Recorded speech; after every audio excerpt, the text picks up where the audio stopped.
Right, good afternoon, everyone. Welcome to our fall finale. I feel like I'm on a network somewhere talking about our mid-season or fall finale, our fall finale of the Race and the Law series. For your reminders, we've actually had several amazing sessions in this series that I hope have started conversation and inspired thought across our community. Just as a reminder, we actually were able to kick this off as part of our Dean Speaker Series in September with the author, Professor Dorothy Brown, who wrote a book, Critical Race Theory, that we've made available to all of our Pepperdine Caruso Law students, faculty, and staff. And she was in conversation with Dean Karen. And then we had our own professors. So Professor Carol Chase spoke on race and criminal law. And then Professor Shelley Saxer spoke on race and property law. And again, for our fall finale today, we will be speaking with Professor Ahmed Taha on race and civil procedure. You can view any of those past conversations at our diversity page, which is linked in the chat. And I hope that you'll take the opportunity to review those and to allow them again to inspire thought and conversation among our community and even outside of our community. So as we begin today, I'd like to introduce Professor Taha, who has asked me to make very clear throughout our conversation that he is not with us today as an expert in race and civil procedure, but rather as a fellow student in this topic. And so we hope that this will be an opportunity for a great amount of engagement. Please use the chat. Please, while there's no requirement to turn on your videos, I hope that you will be like our Dean Karen, who is here and has his video on. And so if the Dean has his video on, I think everyone else can too. And to engage in conversation with us throughout the day. A little bit of information for you for those who may not have had Professor Taha yet. His research focuses primarily on consumer and investor protection law. This research reflects both his training in law and in economics, in which he holds a PhD. His research has been discussed in national media outlets, including the New York Times and the Wall Street Journal. He is also the faculty co-director of the Palmer Center for Entrepreneurship and the Law. Prior to joining the Pepperdine Caruso Law faculty, Professor Taha was a professor at Wake Forest Law School, an attorney in the Antitrust Division of the U.S. Department of Justice in Washington, D.C., a litigation associate with Wilson Sonsoni Goodrich and Rosati in Palo Alto, California, and a corporate finance analyst at McKinsey & Company in New York. Professor Taha currently teaches civil procedure, corporations, and accounting and finance for lawyers. And it is in his work in civil procedure that he joins us today. So as you can see, he has a vast array of experience, and I'm so honored that he's taken the time to speak with us, to engage again in this conversation and dialogue that is meant to just inspire our thoughts. So please, as we go through today, Professor Taha is going to give a brief, just maybe, as we would say in trial practice, an opening statement, as it were, on how he may see some of these things overlap. And then I have some prepared questions, but I really hope that you will engage in the conversation with us, raise your questions if something that we say comes to mind, if it reflects on anything, using the chat feature, or if you're brave enough, no cold calling here, but you can certainly unmute yourselves and speak. And if you haven't combed your hair or put on what you may consider real clothes, then I'll let you leave your video off if you choose to speak in person. I want to remind you that that closed captioning is available, and if you'd like to turn off the closed captions that appear at the bottom of your screen, all you have to do is click the little button that says live transcription with the CC above it, and you can click hide subtitles, and then you won't see those. But we hope that they will make this program more engaging for you. So I will take this time now to turn over to Professor Taha for a brief statement before we go more into conversation. Professor Taha.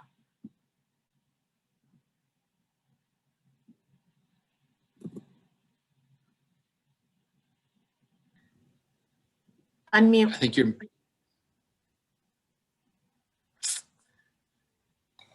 Sorry. So I told this hilarious joke and nobody laughed. I couldn't figure out what it was. No, actually what I said was thank you all for coming because I know it's the last week of classes and you have 20 better things to be doing than being here. So I do appreciate it. As Dean Richards said, I really do want to make this a conversation. We're going to talk about some specific questions, but really a conversation, because as I'll emphasize, I'm not at all an expert on this. And in fact, I don't think I do a very good job at all of doing race and civil procedure. So this is very much for me also sort of thinking about how can I do a better job of incorporating these issues, because I think there is a whole lot of potential to get into sort of racial issues in civil procedure. And we don't take advantage of it, but like we should. And so one thing is, civil procedure is actually thought of being sort of race neutral, right? When you take a civil rights class, or you take a con law class, right?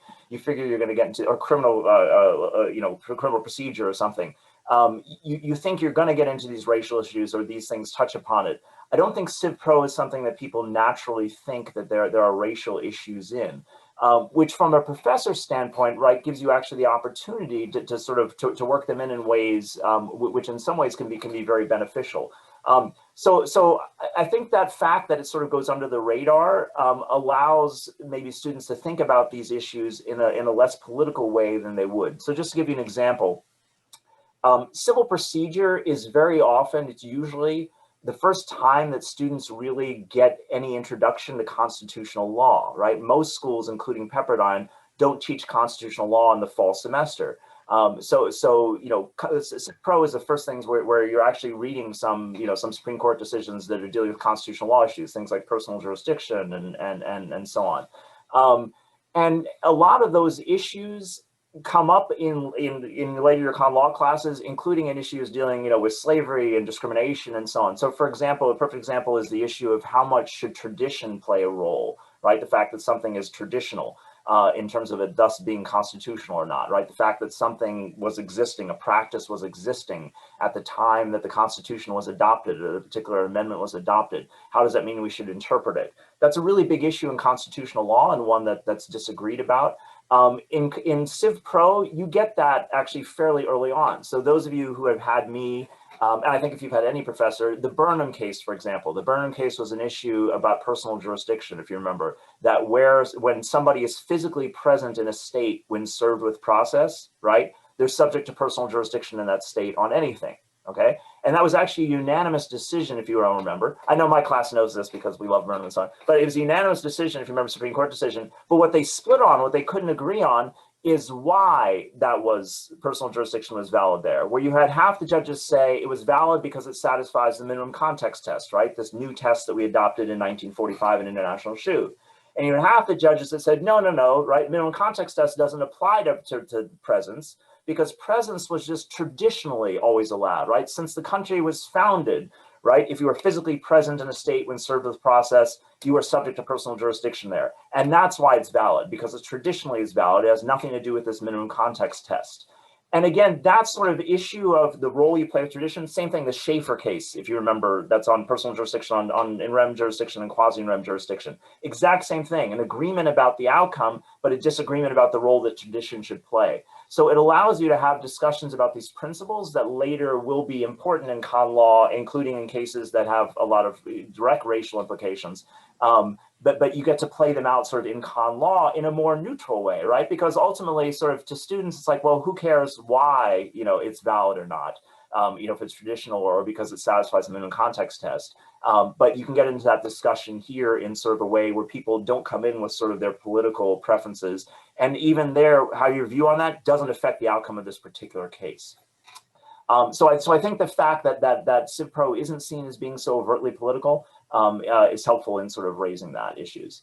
What I would say is, and we'll talk about these in a lot of other contexts, in all these sort of cases, one thing Dean Richards asked me to talk about a little bit was there's a real hesitance, and including on my part, to get into the racial issues. And I wanted to sort of, talk a little bit about why, right? And from my perspective, even I'm hesitant to do it, and I'm very much a religious minority. So I'm a Muslim, practicing Muslim sort of thing in this, not sort of thing, I'm a practicing Muslim, and in this country, that's very much a religious minority, and is a religion that is, by unfortunately a lot of people, sort of looked down upon and seen as threatening and so on. This is a whole nother topic, but raising kids as Muslim is a lot of times difficult, because the kids pick up very early on that their religion is looked on negatively, and the kids pick that up when they're 8 years old, right, just from watching the news and things that other kids say to them in school, even in Malibu and so on. So I'm very aware of sort of being a religious minority and feel that and so on. That being said, I understand that that's completely different than being a racial minority, right? When people see me, unless they know my name and unless they know what the name, represents, right, sort of thing, they don't treat me like a minority, right? It's only sort of in the context of when we're actually talking about religion, or a lot of times it's things, people will say things where they probably wouldn't say it if they know I was Muslim, right? Versus people who, if you're a racial minority, right, you're obviously, right, a member of that minority group, and you're dealing with the way people interact with you all the time. So I understand it's different. Even though with that background, and knowing what it feels to be like a minority to some extent, at least on religious issues, you're hesitant to talk about it.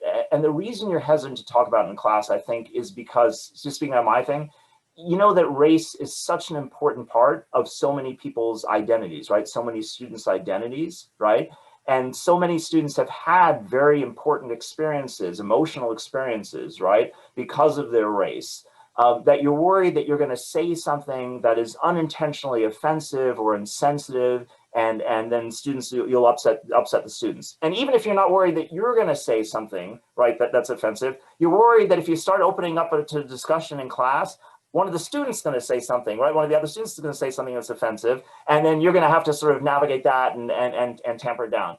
And professors are sort of risk averse, right? We're already worried about, how we're teaching and what's going on in class. We sort of want to avoid, conflict if we can, and controversy if we can. That's not a good explanation, right? That's, I think, the truth, at least speaking from my perspective, and I know some other people, but that's not a good excuse. Obviously, if you see what's going on in society nowadays, we're not in a post-racial society, right? Obviously, race is a huge deal, and in the events of the past year, we've seen that play out tremendously. So it's neglectful for me and for other law professors to not be raising these issues when they're relevant in class. But I'd say there's that natural hesitance. It's not that we don't realize the issues are important.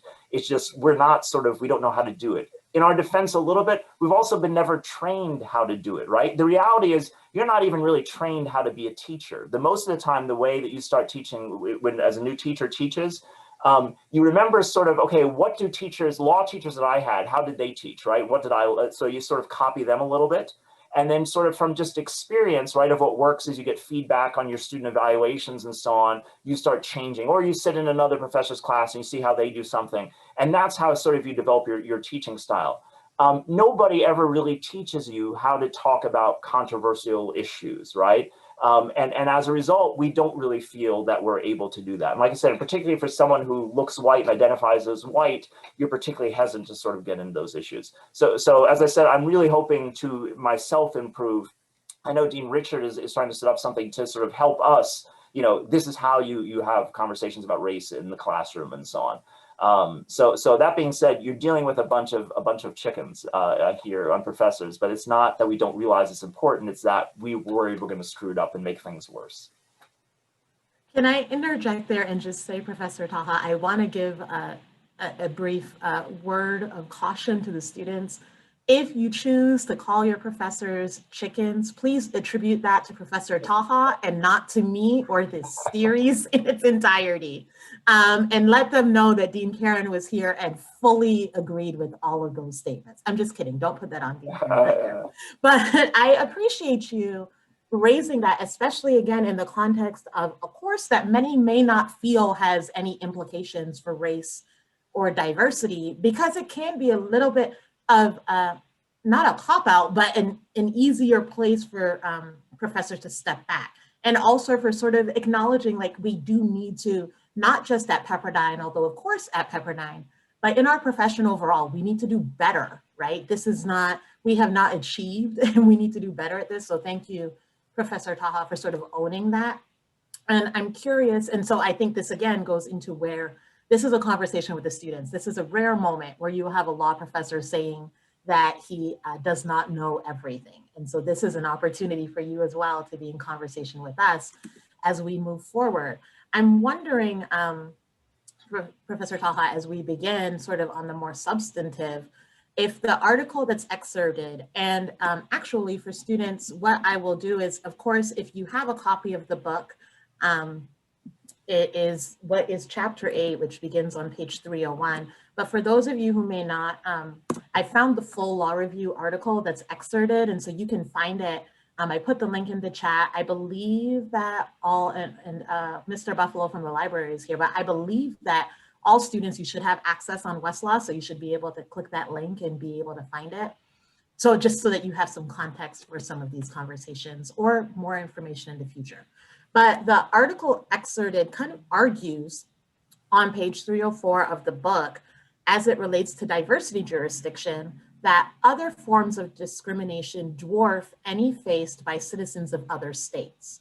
And so, you know, for students, and I made the joke one else that this may be a great review for your finals as to what some of these things mean, at least for Professor Taha's class. I see Professor Jarvis here, and I'm sure that he will let you know to ignore everything Professor Taha says when you're answering his finals.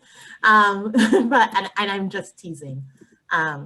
But I'm wondering if you could speak to what citizenship has meant historically. For example, the case that comes to mind for me is Dred Scott v. Sanford, although I believe you may not necessarily cover it in class. Well, what that has meant historically and how that plays into diversity jurisdiction.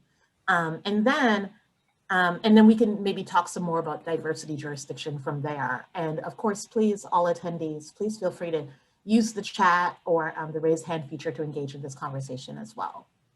Yeah, so Dred Scott, so I don't teach it. I actually don't know any Civ Pro teachers. So Jason, do you teach Dred Scott or no? Yeah, I don't know. Do they do it in common law now or no? Dred Scott was the...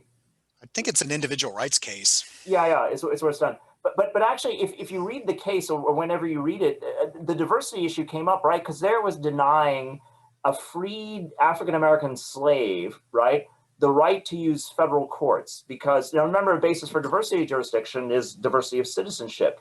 But they held that because he was Black, he wasn't a citizen, right, in the sense of the term, and thus wasn't entitled to use, you know, sort of the federal courts. So in this, you know, seminal, terrible case, there was actually a diversity jurisdiction issue, which you know came up in there. But more generally, and actually, and this is an example where I talk about the issue of diversity jurisdiction and sort of the rationale behind it, but not the racial element in class, and I'm going to fix that for next year. Which is I know there's a lot of 1Ls here and so on, so hopefully this is still very fresh in mind for you, but everyone else, if you remember, so diversity jurisdiction is the idea that in federal courts, right, federal courts have subject matter jurisdiction over cases where they're between citizens of different states and where the amount in controversy, the current law is where the amount in controversy is over $75,000, right? I know I'm bringing back traumatic memories for a lot of you, but anyway, so what's interesting about that, and about a third of actually all federal cases, all cases filed in federal district courts, are actually diversity cases, right? And diversity cases don't involve federal issues whatsoever, right? You're not suing for violations of federal law. These are just state law cases, right? They have nothing to do with federal law.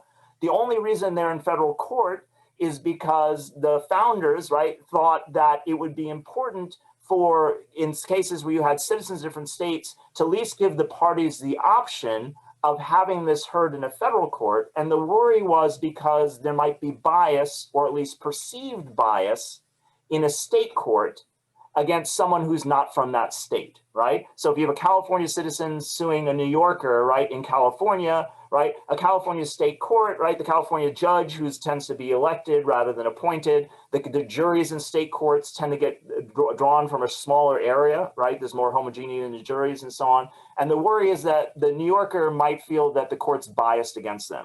So we at least will give the option to the New Yorker of having the case removed to a federal court, right, in California, where you have a judge who has lifetime tenure. They don't have to worry about, you know, making a politically unpopular decision. You have a broader jury pool. So again, maybe you can get more sort of, you know, less sort of people with local concerns in the jury that way. As I mentioned in my class, the vast majority of federal judges would love to get rid of diversity jurisdiction, right? And the rationale is because how much bias really today is there against out-of-staters, right? Are you really worried as a New Yorker that a California jury is going to be against you? I mean, everyone from California is usually from some other state anyway, right? So I think it's like very few, people were actually raised here anyway, sort of thing.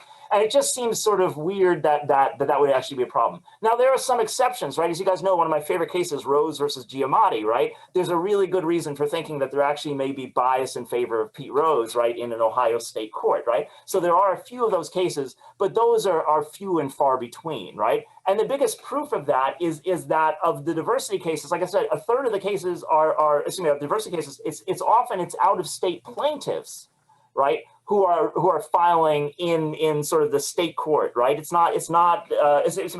screening up here. Yeah. So it's the people who you would think if there's bias against them, they're the ones choosing to be in federal court, right? Which doesn't make sort of any sense here.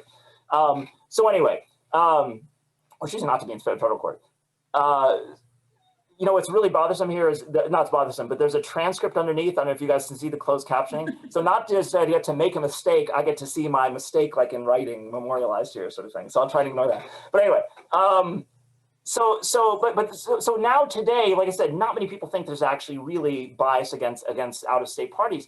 But where there is a concern about a lot of bias, right, is like the issues we're talking about today, right? You may be seriously concerned, right? There obviously still is issues of racial bias and so on. And you can imagine in certain, geographic areas, right, where, a minority plaintiff or litigant, right, might think, I'm better off not being tried here by a local sort of jury here. I'm better off with a broader jury pool. Or this case has sort of sensitivities, right, and so on. And thus, I don't want a state judge who's up for re-election next year to be the one overseeing this case. I'd rather have a federal judge who has lifetime tenure be the one, right? So there are real things where you really be concerned about sort of discrimination.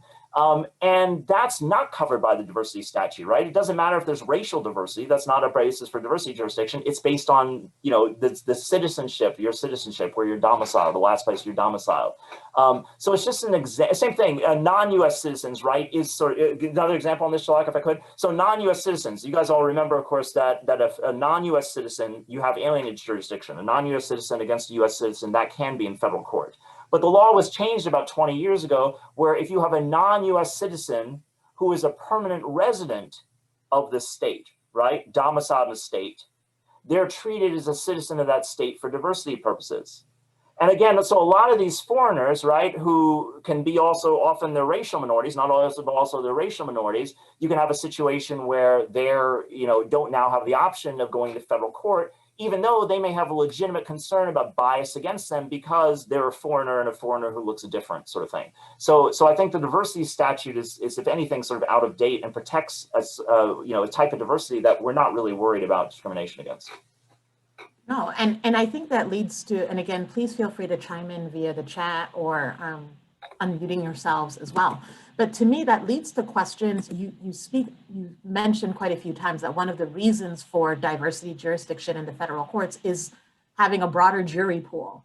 And so the official federal policy is that juries should be pulled from a cross section of the community.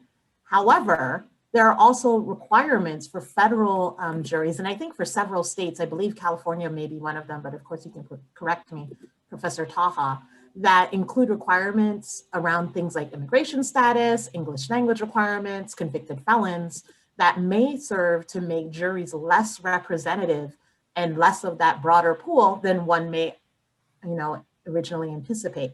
Do you have any thoughts on jury representativeness, the effects of some of this, and maybe can you share a little bit more about what some of those requirements look like? Yeah, so this is actually an interesting topic. So as you pointed out, right, it's a very important sort of principle, right, that the jury pool should represent the community and being tried by, mostly criminal cases people talk about, but in civil cases too, right? A jury of the peers should decide these issues, right? This is sort of a key American principle. But as you point out, there's a lot of requirements that sort of undermine the diversity and can be a problem in areas where you have a very diverse population. So for example, in federal courts, and I know I don't know if it's most state courts, but at California, I'm almost definite is included in here too, California state courts. You have to be a US citizen to be on a jury, right? Now that, again, there's, I think, some good arguments for that. That can make some sense. But the effect is when you have areas of the country, including, including this area of the country, where you have a lot of non-US citizens, right? You're then excluding a whole bunch of people that are very much like that litigant, right? What was interesting is, as I was reading, sort of preparing for this discussion today, I didn't realize this, but apparently that wasn't always the case. There wasn't always sort of that requirement. I was reading about in England, in fact, for a long time, if there was a non-citizen who was a litigant, the jury would be half non-citizens because they realized, right, it wouldn't really be fair to have this non-citizen, a case decided only by a jury of English citizens and so on. The US is sort of the opposite, right? You have to be a US citizen to be on the jury. And again, in places with a large amount of immigrants, and I'm not talking illegal immigrants, legal immigrants, permanent residents, they still can't be on a jury. English language requirements are another thing where this comes up, right? Most juries require people to be fluent in a language. Again, that makes sense on some level in a lot of cases. But again, in certain areas where you have a heavy number of people who are Spanish speakers, that's a primary language, people may not be fluent in English. Again, then you're excluding some people who may be part of the pool and who may be very much like some of the litigants in the case and so on. In fact, it goes beyond that. There was a Supreme Court case where somebody was, a lawyer was excluding somebody from being on a jury as a preemptory challenge, right? Preemptory challenges are the ones you have the right to exclude, right? As a preemptory challenge, they wanted to exclude somebody who was bilingual. You got it? The person was completely fluent in English, but they were also fluent in Spanish. What was the argument for excluding them? Was a lot of the documents and testimony were Spanish, right? And were in Spanish, and they were worried that the person might ignore official translations, right? This was the argument that they made. They would ignore official translations if they also spoke Spanish on their own and could understand Spanish on their own. And they were allowed to exclude the person on that ground, right? Someone perfectly fluent in English because they have it. And you get the effect is then, right? So now what you're doing is you're excluding anyone from this jury, right, who speaks Spanish in a case that involves people who speak Spanish, and the key documents in the case are in Spanish here. How is that representative of the community and representative of the people that are in this trial is a good question. Another area where this comes up, and people have spoken about this also, is convicted felons. Unless you have your rights restored, convicted felons are not allowed to be on a jury, right? And again, there are philosophical reasons for that and things you can defend on that. But there's also a very practical effect, which is in some communities, 20% or more of African-American men, right, of the age to be in juries are not allowed to be on juries, right, because of something in their background. And that, again, changes the jury pool that you can have in these cases and makes the jury pool less representative, and the juries, as a result, less representative of the communities from really which they're drawn and from which the litigants are into.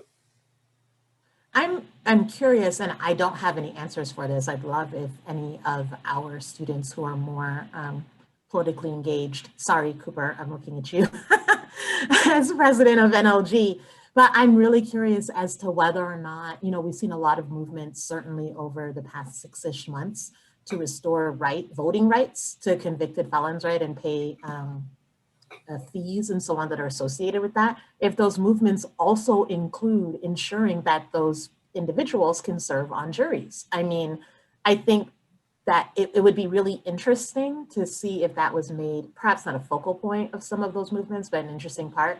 And of course, as those of you who have attended our other events know, one of my goals with this is just to foster conversation and additional research. And I'd be really curious as to some research into whether or not, if that happened, if those similar peremptory challenges would be used to say that those convicted felons would not be neutral on the jury because they've had their own cases, instances with the criminal justice system, which, if they're on civil juries, maybe not. But it's the same way that sort of anecdotally people say, oh, if you're a lawyer or have a lot of interaction, you work in a legal office or something, you're less likely to be selected for the jury because they're worried that you'll know too much. I'm very curious. I would just be very curious as to the incidences with which convicted felons who may have all of their rights restored are actually selected for juries if they're now capable of being selected for juries, and what that might say about our system. So I've given someone somewhere some homework to do, some law review article to write, some way to base their future being a law professor in these areas of research. But I think, you know, that's something that comes out of this when we start to consider all of those things put together. So I don't know, Professor Tal, of course, this is brand new, so you may Yeah, I not don't. even have any thoughts Yeah, on great that, but I questions. just, Yeah, I don't know, but something I don't know. If, and feel free, anyone else jump in if anyone knows anything or yeah, about any of this, I'm not aware of that. Professor, yeah, Professor Jarvis, I don't know if you have any thoughts on any of this either, but that's just something that would be very interesting to me. Oh, Lindsay, I see your hand raised. So I'm not sure about the topic of that we were just talking about, but I was just thinking about, well, first of all, Professor Taha, because I was in your class last year, I don't think you're a chicken about talking, you know, Kansas City Chiefs. When it comes No, to the I'm NFL, you fully confront that issue. So I think you need to take that back. But we had a lot of fun in your class. And you were talking earlier about this oddity that people, you know, could get sort of be protected from discrimination if they're from different states and go into federal court. But that wouldn't apply necessarily at all to someone who might be discriminated against for their orientation or skin color or ethnicity or any of that. And one of the cases I was thinking about more recently, because I'm living in Georgia right now, is this case with Ahmed Arberry, where he was killed in February. Over 2 months go by. The district attorney has video of the killing. And the 2 white men who killed this young black man who was jogging in a neighborhood aren't arrested for over 2 months. In fact, the DA recuses herself. She was just voted out of office. And then it goes to another attorney. He recuses himself. So essentially you have all these attorneys saying, yeah, I don't think there's really anything here, or I can't really touch it. And what ends up happening is that because the video ends up getting out into the public around April timeframe, people start to wonder about it, you know, and ask questions. And then finally the federal law enforcement's pulled in, and the Georgia Bureau of Investigation and federal law enforcement gets pulled in to say, hey, what's going on here? Something needs to happen. And things have happened since that time. But I think that that's a really important point. And just like, we need to talk about this, because this is an example in my own backyard. This is 2020 and this is going on. You know, Dred Scott was years ago, but this is Ahmad, and he didn't get justice and may never have gotten justice had it not been for that video becoming public. So sorry. Yeah, I mean, and this is something where and you know, you're talking about the criminal part of it, right? But the civil, to the extent that there's a civil suit later filed, also, right? I could see you know, the plaintiff in that case is a state. You probably don't want to be necessarily in the state court, you know, there if you had your choice, right? Now, to the extent you can throw in a federal civil rights claim or something, then you can get into this federal question. But if it's just a wrongful death, you know, sort of claim, you wouldn't, right? You wouldn't meet the normal requirements for diversity and so on. So yeah, I mean, that's I think a good example of you know, where if you're worried about bias, you need to look more broadly at bias than what state you're from. Yeah. Mm-hmm. Stacy, did I see, was your hand raised, or were you just gesturing? Well, I did. I'm not sure how valuable it is, but that video was actually released, given at that point by the defendants in that case to show they're the ones who released it. A friend had that video and had kept it. So it actually hadn't been in the state's position or in the police position, and was given to say, here's why we were okay doing this. And that's kind of neither here or there, but is super impactful to me that that was given to bolster their case instead of harm their case. No, and I think it is actually a very interesting part of this, right? That if we start to look at the thought that some may have, that this bias in fact does not exist, or it exists and works in my favor, then what are the implications of that, you know, not only for our criminal justice system, for what they believe that could or would be used in any type of civil claims and civil suits. So I think these are a lot of interesting things to sort of wrestle through. I do want to point out, and thank you, Stacey, as well, for mentioning that those, the movements that I spoke of to restoring rights include banning the box as well. And Professor Jarvis has noted that CA Prop 17 gave the vote back to felons who are on parole. And so again, I think they're giving you ammunition for that homework, that law review article that I mentioned, to be able to look into whether or not those include the right to serve on juries and what that might mean. I think there's just some really interesting thoughts about what that might mean and the bias on this. And maybe a second sort of separate homework assignment is, what would it take to expand the thought of diversity jurisdiction to include other forms of bias, right? We are obviously talking about racial bias, but there are some things around, national origin, immigration status, like Professor Taha raised, gender or sexual orientation. What if diversity jurisdiction was expanded to that? What would that look like? What would that sound like? I don't think any of our faculty have to give those answers, but I'm giving someone here is going to have an award-winning article out of all of this by the time I'm done. That's my goal. Sorry, Professor Baker, was your hand raised or were you just gesturing? No, raising my hand. I never win any awards for my scholarship, so we can just hold that in mind. But I think I'm asking more questions now than making a statement, but I'm still thinking about, still learning about how to sort of process these questions. And one reason that I think that Civ Pro, civil procedure specifically, is more difficult sometimes to have these conversations about it is because it is just facially neutral. I mean, when we're talking about civil procedure, we're literally talking about the rules, right? I mean, we're literally talking about some pretty dry. I say dry. I love this stuff. I mean, I'm a long litigator. Those are fighting words, Jeff. We were watching, yeah. I love civil procedure. I didn't love it as a student. I loved it as a lawyer. I didn't understand civil procedure until I'd been out of law school for about 3 years as a litigator. So it takes a while to sink in for me. But I think it's difficult to have these conversations. And so when I'm thinking in terms of like small c or big C criticism of a system, I look to the places that are obviously sort of racialized, but there's none of that existing anymore in what we would consider sort of modern civil procedure. So then starting to look at the sort of the disparate impact, right? Sort of where does it show up in ways that for those of us in sort of the default settings, like I see the ecosystem of civil procedure, and so it's very difficult for me to see it any other way than I've ever seen it. But that's obviously from a very specific perspective. And so I'm asking the general question to either Professor Taha, Professor Jarvis, or to anyone who is deep into civil procedure to say, where are the blind spots in civil procedure? We're talking about juries and that kind of stuff, but I don't even think necessarily that's Civ Pro is sort of adjacent. It's more of a constitutional right almost. And so where are the blind spots in Civ Pro that end up creating barriers to access to justice for people who aren't in the dominant culture? That's my first question. And then the second place I think we ought to look is where the discretion is, because where the discretion is where generations of systemic thought show up, like in a judge's discretion. And a judge has discretion in civil procedure terms around 12b6 motions, around summary judgment motions, around discovery disputes.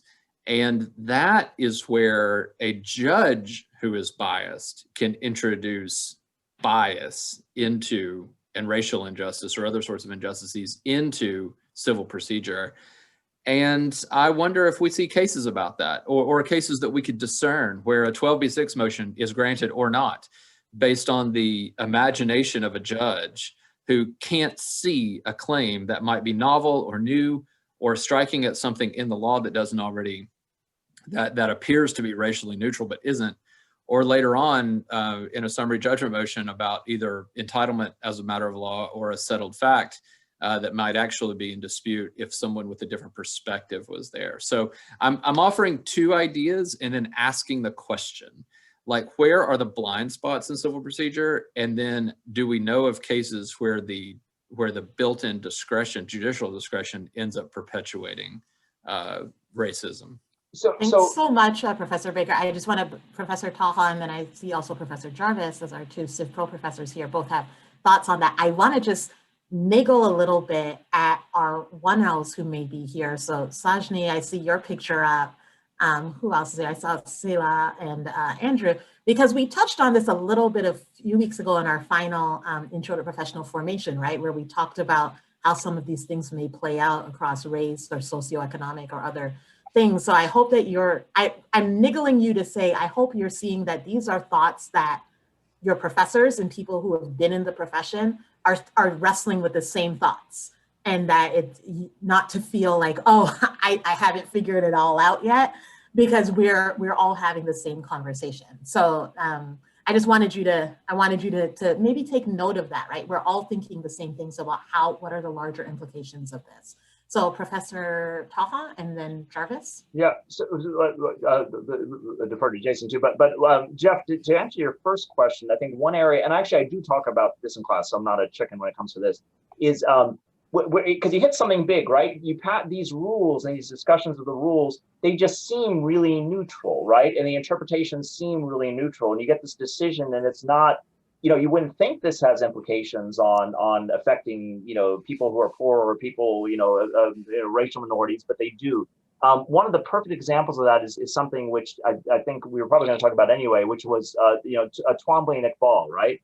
So in the last, I forgot how long ago, a decade ago now, right? In the last decade, I know it's bringing it back trauma. I see Lindsay holding her head. But yeah, you remember, yeah.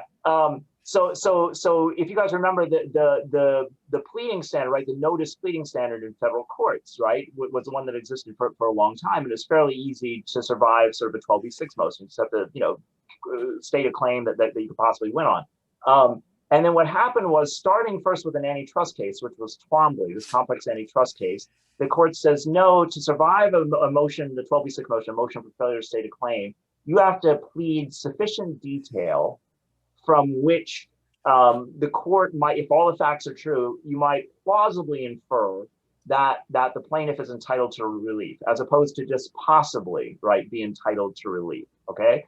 If that case was an antitrust case and involved, was there a conspiracy and so on, right? So that doesn't seem to affect anything except, complex antitrust cases. But then right after that, then you think a year and a half later, the Iqbal case, right, which was a case of someone bringing, it was actually religious and national origin, I think also racial discrimination claim, right? They brought against Ashcroft and Robert Mueller and so on like this. And the court said that Twombly standard applies to everything, applies to that also, right? And the effect, not just in that case, but there's been studies now, the effect overall in employment discrimination cases, right? This is a problem, is now to bring an employment discrimination case, right? Discrimination case, you need to now plead more specific facts that you were discriminated against. Well, the problem is, a lot of times you don't have those facts until you get into discovery, right? And there you get sort of the things that people said to each other and the documents that the employer has, that undermine their claims that you were fired for some just reason. Because normally when someone's fired, right, they might have been fired because they're discriminated against, or they might have been fired because they did a bad job. And that's what discovery is for, right? Is to sort out which one this is. And now if you can't get into discovery, often those cases get beaten by 12b6 motions. I know there's been studies finding, I think as much as like 20% or something, or a third of these cases or something now are getting knocked down that weren't before, right? That much sort of an increase in them. In addition, a bunch of them may not be even being brought anymore, right? If the plaintiff's lawyers know that, look, we don't have the evidence to survive sort of these motions and so on. So that's an example of, again, this sort of pleading standard, which seems on its face sort of neutral, really has a disparate impact on discrimination cases. Oh man, can I jump in with a quick war story here? Because you just reminded me of something that I hadn't ever seen before in my thinking about my own experience. So I used to be a litigator in Mississippi for years, and I was always on the defense side of this. And forgive me for jumping in, but I want to add this to where I have just recognized a blind spot in myself. So Mississippi is obviously a very special place with lots of special issues. It is a fraught place. But when I was litigating always on the defense side of tort actions and mass tort actions in Mississippi, we had no class actions, no such thing as a class action in Mississippi in state court at all. But what had happened over years and years and years and years was extremely liberal and generous joinder rules. And so these counties, all 82 counties in Mississippi were being gathered into very specific, there was a lot of forum shopping, a lot of forum shopping on a lot of things. And these massive cases with hundreds of plaintiffs and hundreds of defendants, typically in mass tort, asbestos, silica, pharmaceutical cases, would be joined together in a state court in nowhere backwater Mississippi. And they would have huge verdicts, right? And there was a political movement underway from more conservative forces in Mississippi to flip the Supreme Court on a partisan matter. but then also to clamp down on joinder rules. And in 2004, a switch flipped, and all of a sudden, all of those joined cases were severed and had to be separated and sent out to all of their counties. And so, whereas a plaintiff's lawyer and poor folks in Mississippi had been able to basically band together, they then were sent all back to their home counties and left with cases of 1 or 2 people rather than 100 people, and that makes a huge economic difference to the value of a case and the value of and the cost of defending it. And so I'm thinking that it could be one of those shaded disparate impact episodes of Southern white supremacist structures that still exist without the racist language around them, which prevents people from banding together to maximize their power in court. But by keeping people separated and atomized, then it diminishes their political and litigation power by being able to join. And I hadn't ever thought about that until right now. I used to litigate these cases, and it was this conversation about civil procedure that lets me see how fundamentally structurally wrong that is. And And if I can just, I just want to give a statistic to back you up, Professor Taha. Those of you who have the book, which again, I'll make available to anyone in the Pepperdine Caruso Law faculty, staff, or students who ask for it. On page 331, note 3, there's a note that in a law review article that was published in 2012, that the professor found that the numbers of motions to dismiss that are granted increased from 46% under Conley to 61% under Iqbal. And so as we think about these things and impact, that's maybe, of course, 2012 is now 8 years ago, my goodness. But so maybe there's some, opportunity there for a third homework assignment, right? Third law review article to update that information, but that maybe gives some statistical thought to those in the chat who have been talking about this. Sorry, Professor Taha, and then I promise we'll get to you, Professor Jarvis, I promise. Oh, Jason, can I just say one thing just in response to Jeff, and then I'll shut up and let you talk? Jeff, and just one more, it's not just the economics. We actually do this General Motors case in my Civ Pro class. I want to see a bunch of nods from my students, yeah. Where it's a permissive party joinder case, right? That sort of issue, right? What it was 10 different plaintiffs suing General Motors and the union, claiming, racial discrimination, right? And the union isn't backing them up, right? And they want to keep the case together. GM wants it split up, right? The economics is part of it, but a lot of it also is that if you have, right, in a case, the plaintiff saying, I was discriminated against, and the company saying, no, you weren't, right? That's very different than having 10 different people say, I was discriminated against by GM, and the company saying, no, you weren't. So it's, again, one of those things, permissive party joinder, you don't think of it as being, racial sort of thing. It has a huge impact, right, on those sorts of cases, which is why GM fought to the end to get them severed, right? Because they don't want the 10 plaintiffs to all be able to testify the same thing. Professor Jarvis. Yeah, I thought Professor Baker's point was really interesting. And one thing we looked at in my class, and I guess I don't have anyone else actually on here with me right now, was there's a pair of summary judgment cases. One of them's about the Len Bias overdose death. And then the other case is Tolan versus Cotton, which is a police shooting case. And what we did was, in both of these cases, the aggrieved parties are African-American. And so what I kind of asked my class to think about is, how did that affect the strategy of what the parties were doing, right? And in the Len Bias case, we don't have somebody who doesn't come from a place of privilege in a way, because he's about to be making millions of dollars. He's the number 2 overall. For those who don't know the story, Len Bias is number 2 overall draft pick by the Boston Celtics, who had just won the championship. 2 days after the draft, he overdoses on cocaine. And the issue in the case is whether his business advisors had adequately advised him to get life insurance and whether they'd gotten life insurance for him or not. And in the Tolan versus Cotton case, we have a cop following people for driving while black. They pull them over at the parents' home. Horrible facts and circumstances. The cops basically yell at the kids to get on the ground. The parents come out and say, no, it's not a stolen car. It's a mistaken identity. And the cop ends up shooting the young man, who gets up to kind of protect his mother, because the cop is actually assaulting his mother. And in this case, summary judgment is granted in behalf of the police, Case goes all the way up to the Supreme Court. Supreme Court says, usually we don't weigh in on cases like this, right? We don't usually fix factual problems. But this case, this is so severe, we've got to fix it. There's a problem here with this case, and you know, they don't make it about race, but that's clearly part of what was going on in that case. So I asked the students to think about this, and this is kind of my response to Professor Baker's question: where do you see, you know, where are the dead zones? Where don't you see it? You might not see it in the strategy of the lawyers who are litigating these cases, right? In the bias case, they want to not have this go to a jury. I think they're in Maryland, in Prince George's County, Maryland, heavy African-American community. A lot of jurors are going to come in. There's going to be a lot of Black people on the jury. Maybe they're concerned to keep that away from it from a summary judgment standpoint. Obviously, in the cop shooting case, which I think came out of Texas, there's a similar concern about it going to the jury. In both cases, how much stronger does that make the defense arguments on, or how much harder do they want to argue for the defense on summary judgment? And so that's how I kind of look for him, Professor Baker, as I try and see, you know, read the facts of the case and think about the motivation of the litigants, and in particular the lawyers, and whether they want a jury trial or they don't want a jury trial, whether they want to be in federal court or whether they don't want to be in federal court.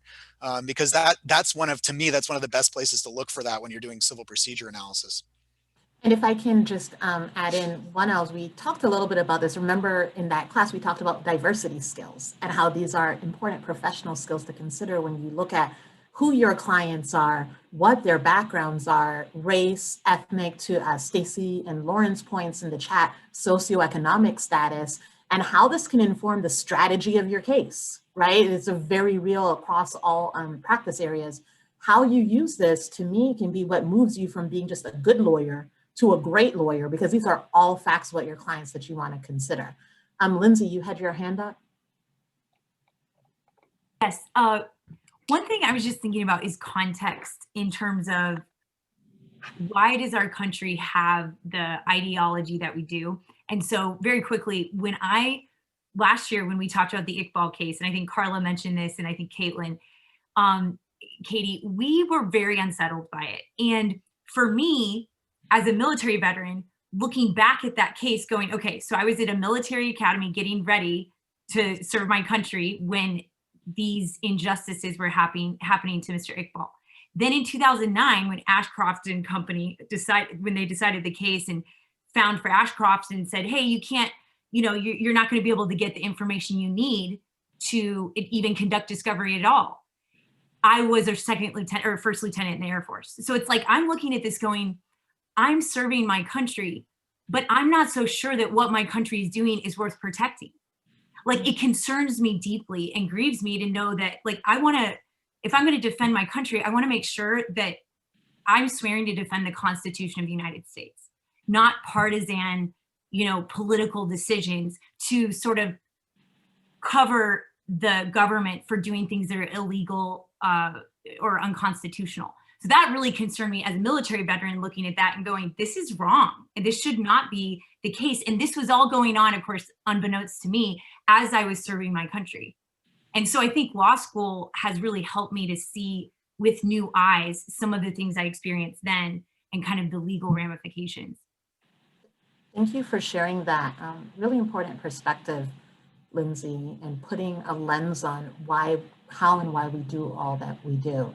So this conversation has been so rich. We're at about 5-6 minutes left. And so I want to give sort of a final sort of, I just want you all to know, Professor Taha and I had talked about so many areas: personal jurisdiction, forum nonconvenience, so 1Ls and others. I think you can put them on the hot seat. I'm just kidding, not the hot seat, but certainly engage in more conversation around those things.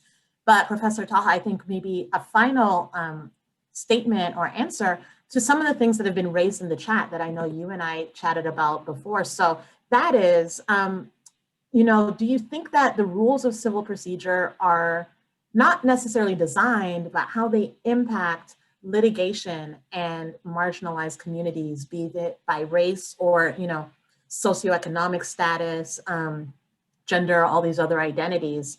How do those court procedures and rules really play out and impact some of these communities? Yeah, I mean, and we were talking about this beforehand, Dean Richards and I, but I mean, clearly, like I said, things like Iqbal, right? I mean, affects certain types of cases directly. But I mean, overall, and some people might disagree. I mean, I don't think the rules per se are set up to intentionally necessarily disadvantage, but I think it has a serious effect. And the reason it does is this: is any time, obviously, the more complicated the system becomes, right? The more you need counsel, which is good for you guys that you'll become lawyers and so on, but not good necessarily for litigants. And this is something where only a small fraction of legal problems experienced by low-income people, in the United States, the number I've seen is less than 1 in 5, are actually addressed with the assistance of counsel. And it's particularly true for low-income minorities, right? It's even less sort of thing. Why that's a big deal is then you have all these cases involving, evictions and foreclosures and domestic violence and discrimination and loss of child custody and deportation, where people aren't represented by counsel. And there have been numerous studies showing you do much better in those cases if you're represented by counsel than if you're not, right? So it's something where, just the fact, so A, that protects people that hurts people that are poor generally. And there's, of course, sadly in this country, a strong correlation also between income and race too, right? So particularly then affects racial minorities. The other factor you have in, and this is something again that I didn't know about for a while here, is there was a study that was done that was found that in general, racial minorities, particularly African Americans, often don't seek legal help when other people would, right? So there was a survey that was done. It was like a hypothetical. They gave a hypothetical situation where you had a problem with a landlord, right? And the question was, would you go and seek, sort of not only legal counsel, but just would you go even to the legal system, right? Even represent yourself and go against the landlord. And 40% of white participants said that they would. 9% of Black respondents said that they would. And the thing that was interesting about and actually that's apparently consistent with the actual sort of rates of litigation, right? When people sort of will bring cases.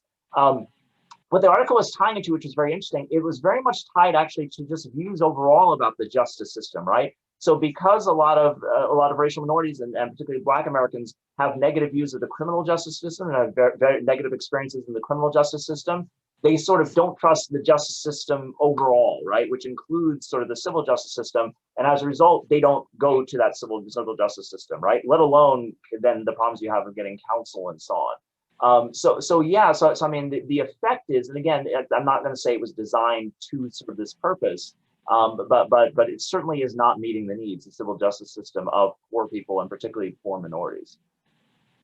Thank you, Professor Taha. I think that's certainly a sobering note, but hopefully one that also gives us thought, causes us to pause and think for, the vast majority of people who are on this call have either gone to, graduated from, or are now in law school, how we use those degrees, right? I think of, and certainly those who teach ethics may be better equipped to address this, but I think about the model rules that talk about the duty of lawyers to inspire confidence in the legal system, to inspire confidence and access to justice, and what that means for, regardless of how we practice the law, how we carry that out, and what that looks like. So someone else, that's a fourth now law review article that I've given someone. Thank you, Professor Baker.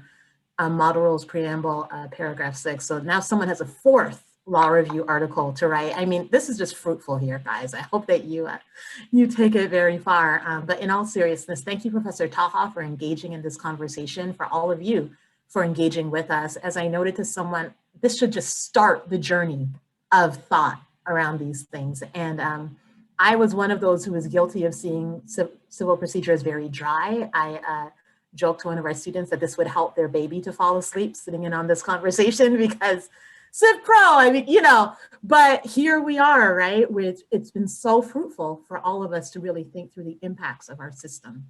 So hopefully you will encourage 1Ls next year to be very engaged and inspired by civil procedure and not approach it from a dry perspective at all. Thank you again, Professor Taha, for, though you're not an expert, leaning in and having this conversation with us. I want to let everyone know that, again, it's also available. All of our recordings for this semester are up on the webpage, but this is only the fall semester finale. So we'll be resuming these next semester across other doctrinal and elective classes. And I hope that you'll similarly engage in the conversation and can keep this dialogue going both within and outside the Pepperdine Law community. Have a wonderful day and happy end of the semester to the students. May you, as our opening song said, remember that strength, courage, and wisdom are inside of you as you tackle your finals. Have a great afternoon all.